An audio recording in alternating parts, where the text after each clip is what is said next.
আপনি যদি এইভাবে প্রদীপ জ্বালাতে শুরু করেন তাহলে আপনার ঘরে মানি ফ্লো বেড়ে যাবে এবং সকলের সঙ্গে সকলের সুসম্পর্ক অবশ্যই বজায় থাকবে। কি করতে হবে? একটা প্রদীপের মধ্যে সর্ষের তেল নিতে হবে, আর যে সলতেটা আলতা দিয়ে লাল করে নিতে হবে, শুকিয়ে রাখতে হবে। শুকিয়ে রেখে এবং পেটে যেটা একটা দেয়, মাঝখানে একটা দেয়, সেটাও ওই লালই দিতে হবে।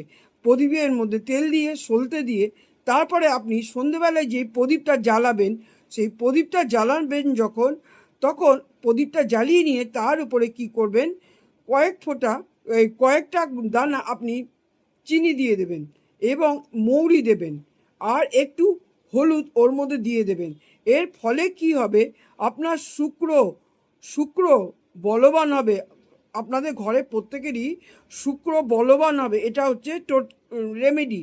শুক্র বলবান হবে এবং এটা করতে হবে শুক্রবার দিন শুধু। তারপরে এটাকে মেজে নিয়ে পরে শুক্রবার আবার আপনি করতে পারেন। পিতলের করতে হবে, পিতলের প্রদীপের মধ্যে অবশ্যই আপনাকে এটা করতে হবে। দেখবেন আপনার ঘরে অর্থ সম্পদ সব সময় অবশ্যই পরিপূর্ণ থাকবে।